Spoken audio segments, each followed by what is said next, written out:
Hi there, welcome back to our channel. Today we give you a piece of breaking news from a royal commentator. Meghan Markle finds the US so devastating for Trump's criticism of her. Nowhere wants to keep her.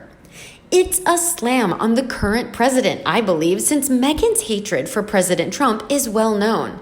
As a royal, when Queen Elizabeth hosted the current American president during his UK state visit, Meghan begged off, only to surface 2 days later to enjoy the carriage rides and balcony viewing for Trooping the Color in 2019. Her slam was noticed. Some thought Meghan wasn't being truthful about using her maternity leave as an excuse, since a dinner is easier on a postnatal mother than the carriage ride and the rest of the festivities. Why not hide during maternity leave? Meghan did not hide her hatred of Trump, saying she would in no way ever move back to live in the United States while Trump was president. Why make that comment as a royal? That's a political statement. Can Meghan not keep her big mouth shut? No, it was typical Meghan, speaking over others and this time spewing vitriol and a promise she never intended to keep. I don't even think, with the current pandemic raging, that Meghan would have remained in Canada. She and Harry were there for the help with their security costs, as Canada, being a Commonwealth country, helped pay for the much-needed security of the renegade royals. I don't think they need security any longer. To Megs, it's just about looking important and having a measure of gravitas. No, it's not even that, really. It's all simply about the looks. As long as Meghan has prepaid bodyguards protecting her, she feels like an important celebrity. I'm sure Meghan watched the film and TV stars and wanted a bodyguard or 5 of her own. So when Canada said they would no longer pay when the couple were no longer working members of the British royal family, Meghan decided she could deal with Trump being president after all. Funny what a person can deal with when they decide they want to do so.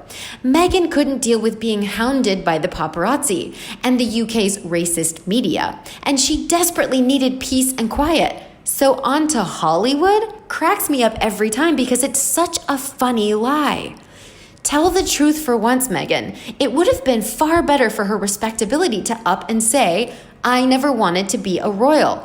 I don't even want to try anymore. Harry can take it or leave it, but he really likes me, so he's coming to Hollywood, and we're taking our chances.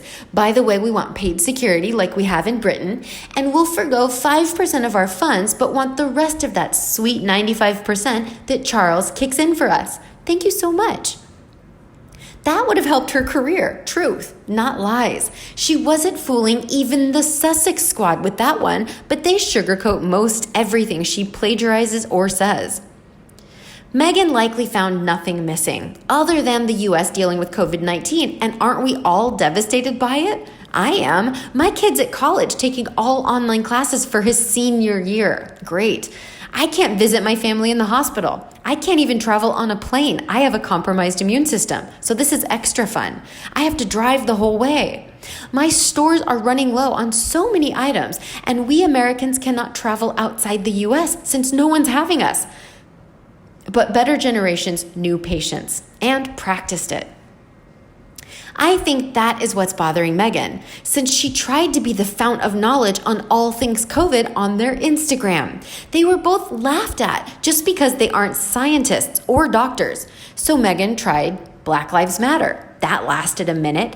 I suppose talking about how important it is for Black people to be heard and yet not break store windows and decide to take off with designer handbags is too much to say. Word salads of use your voice and we must all be heard while speaking over everyone else at a meeting. That's how Meghan does things.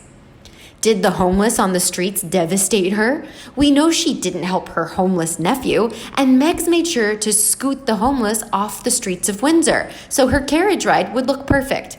Why deal with the uglier parts of humanity when she was busy being a pretty princess? No, Megs has no heart for the homeless.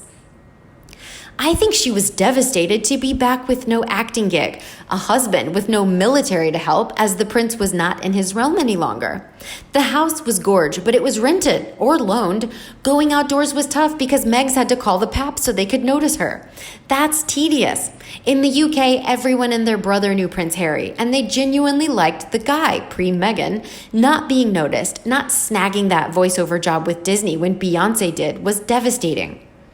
And I suppose attending Baby to Baby this past week, inspired by the work of the Duchess of Cambridge had done for needy families, by doing the actual legwork and procuring the items to be distributed, was sweet. But Megs wanted to do 10 minutes of work because that's what she does. Maybe she was devastated that her chosen charity didn't pay for private planes for their workers. Could be. And she had to hire a photographer whose style she liked. I enjoyed the pic of Harry as seen from the opposite window inside the car. Nice shot. Meghan must have been devastated that the Paps couldn't be there for their 10 minutes of fame. See, this is tedious, sad, and of course, Meghan is going to say she's devastated. Then it makes her look like she's back to save her native home, and suddenly she's a real hero. Meghan wasn't offered the role of a superhero, so she'll settle for being a regular one. And now Meghan is straying into political areas, which is naughty. I think the US is devastated that such a self-important, conceited, pampered, spoiled couple left their gilded cage and now wants one here. I think most of us are devastated that Sunshine Sachs has 7 new news stories on the couple every single day. It's getting to the point where I'm going to stop subscribing to Vanity Fair's Royal Watch. I've already stopped paying for Hello Magazine. I think some news outlets must believe most of us are still into Harry and Meghan. I wonder if they'd be devastated to know we don't care about the ex-royals.